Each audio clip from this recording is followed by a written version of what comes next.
Mesdames et messieurs, bienvenue à votre premier rendez-vous de l'information sur Beurre TV. En voici les principaux titres. Le Premier ministre Abdelmalek Sellal annonce une nouvelle initiative pour mettre un terme à la crise de Gherdaya. Le ministre de l'Intérieur Taïeb Belaiz s'engage à lutter contre toute forme de bureaucratie, privant le citoyen de ses droits. En France, François Hollande effectue une visite de 24 heures en Arménie.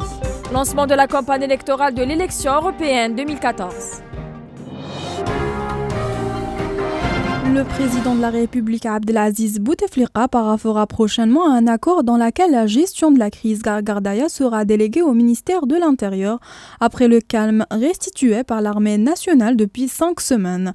L'accord préméditait la visite du Premier ministre Abdelmalek Sellal à Gherdaya qui s'était engagé à revenir après les élections présidentielles. Par ailleurs, l'initiative du Premier ministre pour la résolution de la crise comprend la constitution de 2 comités regroupant les représentants des 2 parties de crise, incluant la signature d'un accord de réconciliation et œuvre à l'amélioration du niveau de vie de cette dernière.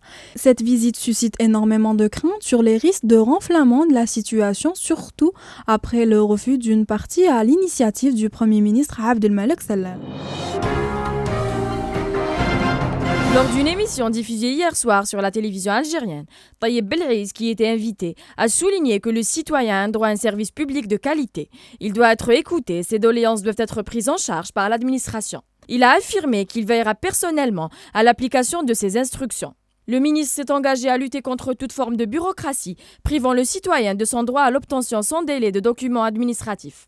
Il a souligné dans le même contexte que le citoyen sera appelé à garder un numéro personnel national qui substituera à tous les autres documents administratifs.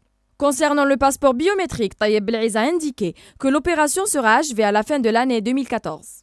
Par ailleurs, il a annoncé la tenue d'une réunion la semaine prochaine pour trouver une solution au cas lié au retrait du permis de conduire aux automobilistes en dehors de leur lieu de résidence. Les travaux de réalisation de l'extension Haïl Badr el-Harrach du métro d'Alger dont la réception est prévue fin 2014 avancent conformément au planning arrêté initialement, a estimé aujourd'hui le ministre du Transport Ammar Ghoul lors d'une visite d'inspection des projets du secteur au niveau de la wilaya d'Alger avec Abdelkader Zoukh. مترو العاصمة من خلال حي البدر الحراش أو حي البدر العين النعجة إن شاء الله يكون في الخدمة خلال السداسي الأول إن شاء الله تاع سنة 2015. Concernant le téléphérique de Bouzria qui reliera Oued Quraish à Djbel Koukou de 3 km, sera bientôt opérationnel. هذا المشروع الهام والحيوي اتفقنا أنا والسيد الوالي إن شاء الله باش خلال شهر رمضان المبارك بربي إن شاء الله سيقدم وسيكون في الخدمة. Le ministre du Transport a achevé sa visite à Sidi Yahia où il a lancé un projet d'un parking de 900 places. هو موقف للسيارات على مستوى سيدي يحيى. واليوم راهي بالعاصمة مسجلة 6 مواقف كبيرة هامة جدا بقلب العاصمة وسيتم في المستقبل إن شاء الله كذلك تحيين إنجاز مشاريع على مستوى يعني المناطق المحاذية للولايات الأخرى للعاصمة. Concernant la décongestion de la circulation routière dans la capitale, le ministre du Transport a indiqué qu'un plan d'action a été impulsé par son département en collaboration avec la wilaya d'Alger. En ce sens, Ammar Ghoul a indiqué que 500 feux tricolores seront installés dans la capitale. الدخول الاجتماعي المقبل إن شاء الله في إنجاز 500 يعني نقطة فيما يخص يعني الأضواء يعني المتنوعة لفو تريكولور وكذلك إنجاز يعني مركز المراقبة ومركز الضبط ومركز يعني كذلك تنظيم حركة المرور اللي يمشي مع 500 يعني نقطة ضوئية. Le ministre du Transport a précisé que la nouvelle politique du secteur est fondée sur le principe de développer les moyens de transport dans toute la localité du pays. L'examen préfinal du baccalauréat se poursuit dans son 3e jour. Connu sous l'appellation de bac blanc qui donne aux candidats la chance de vivre les conditions et l'atmosphère du baccalauréat fatidique. هو ملاح لازم واحد يدخل يدير الامتحان التجريبي هذا واحد يحضر روحه وكلش وهذه كل واحد كيفاش شوف هذا الامتحان تاعو. Cependant, le bac blanc a quasiment perdu son importance en raison de la réticence des étudiants à y participer, où certains ont vu un impact négatif sur le psychisme de l'étudiant. هو يحضر شويه بصح كاين اللي كي ما يخدموش فيه يتبريزا تسمى يتفرفشوا كابابل ما يخدموش في الباك. كاين بزاف اللي ما يحبوش يجوزوه باش ما يتبانيكاوش الباك.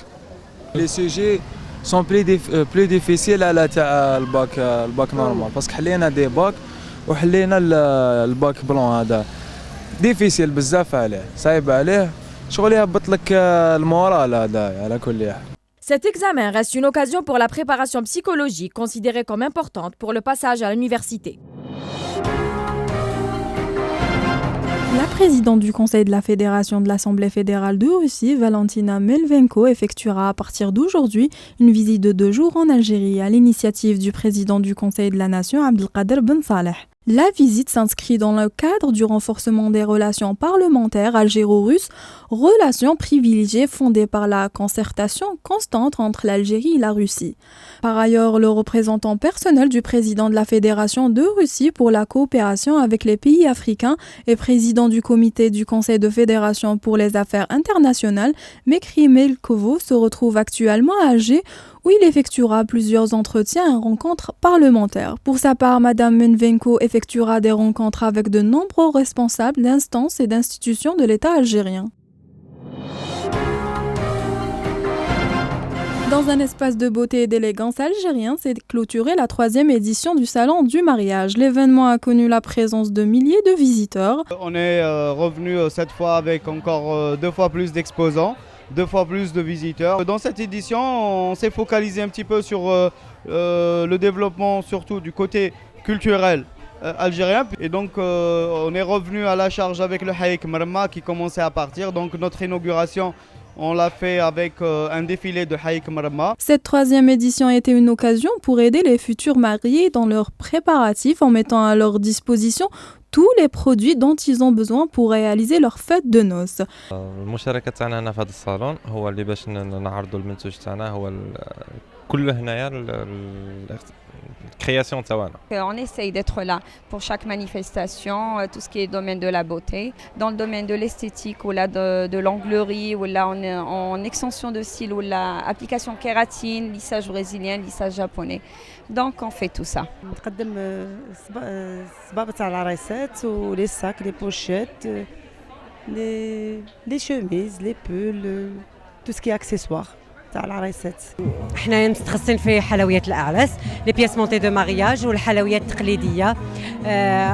دخلنا une petite touche américaine تاع le design cake sur les gâteaux de mariage. On est sorti un petit peu du blanc classique. On fait l'organisation et la décoration des salles. Alors on fait tout ce qui est l'habillage des murs, de la scène. On fait la location des chaises et des tables, de la vaisselle, que ce soit pour le café ou là pour le dîner. المولات العرس تجي تتصدر. Voilà, elle nous donne le nombre d'invités qu'elle a, المضرب اللي حبت تتواسي فيه العرس تاعها وحنايا on s'occupe de tout. Voilà. Les futurs mariés ont répondu présent au rendez-vous pour s'imprégner de ce qui se fait en matière d'organisation et cérémonie de mariage. مليح كل واحد منيح الناس كامل العراس ça arrange tout le monde. الناس تقدر تشري il y a des avantages c'est bien. باش يشوفوا العراس واش كاين جديد واش كاين ديجا ما نعرفوش الحاجات هذوما لا انا نشوفوا دي نوفوتي et c'est bien.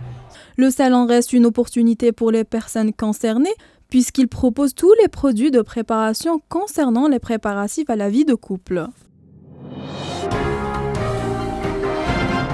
Le président français François Hollande est arrivé hier après-midi en Hermanie, une visite de 24 heures pour célébrer notamment l'amitié franco-arménienne. Le président français était accompagné d'une importante délégation de chefs d'entreprise qui ont participé à la tenue d'un forum économique commercial franco-arménien. La visite était aussi une occasion pour visiter le futur magasin de Carrefour ainsi que l'inauguration du jardin Manouchian en mémoire du grand résistant français d'origine arménienne. Cette visite était aussi une occasion pour renforcer encore davantage les liens d'amitié qui unissaient la France et l'Arménie. Elle vise également à porter plus haut les relations économiques et commerciales entre les 2 pays. Le président français a rappelé sa promesse de revenir ici en Évran pour la 100e anniversaire du génocide.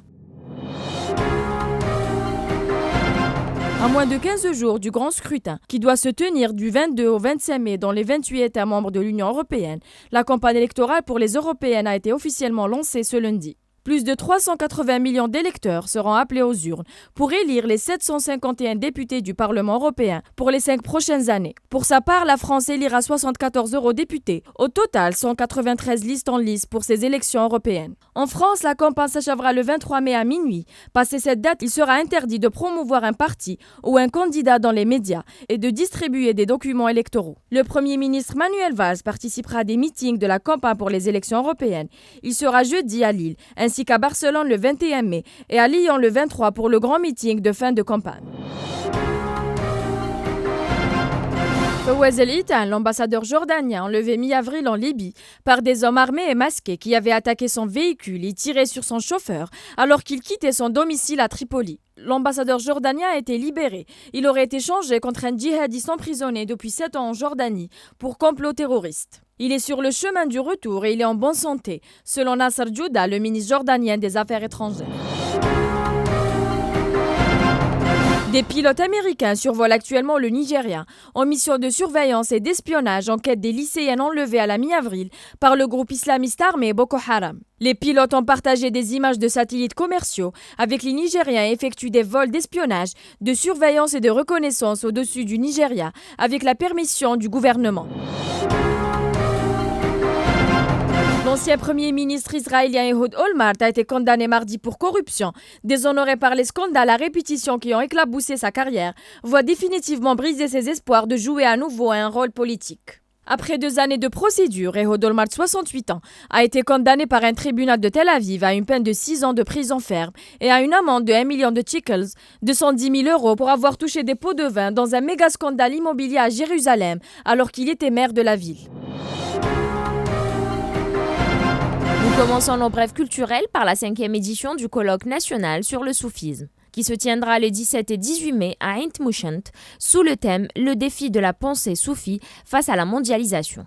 Cette rencontre traditionnelle programmée au complexe culturel de Ain Mouchent, dans le cadre du mois du patrimoine, verra la présentation d'une vingtaine de communications par des enseignants venus de plusieurs wilayas et représentant une dizaine d'universités. La rencontre a pour objectif de contribuer à la sauvegarde et la valorisation du patrimoine national immatériel. La culture amazigh nord-africaine qui a traversé la Méditerranée le 10 mai pour y déposer sa richesse berbère à la ville de la Canepierre. Le temps du festival Temezra, qui en est à sa 9e édition, continue ses festivités avec le cinéma L'Alhambra qui accueillera le 23 mai prochain la projection du film La langue de Zahra. La chargée du film Fatima Sissani s'est fondue dans le paysage de la langue kabyle pour y retranscrire toutes ses nuances, riches en proverbes et en métaphores. Se poursuivra avec un concert hommage consacré au grand artiste Cherif Khaddam. Nous clôturons nos brèves culturelles par une exposition de caricatures et de dessins consacrée à l'inventeur du saxophone, Adolphe Sax, qui a lieu jusqu'au 30 mai au hall de la Radio Nationale à Alger. Cette exposition intitulée Sax Inspiration, mélodie graphique, rappelons-le, se tient en marge de la 15e édition du Festival culturel européen, produite par Wallonie-Bruxelles International, avec la collaboration de l'Association internationale Adolphe Sax. Cette exposition entre dans le cadre de la célébration cette année du bicentenaire de la naissance d'Adolphe Sax. Ainsi, les 36 planches exposées donnent un large aperçu sur cet inventeur hors pair. Des dessinateurs de bandes dessinées, des caricaturistes de presse, ainsi que des illustrateurs belges se sont prêtés au jeu de la dérision pour présenter ce personnage au parcours assez atypique.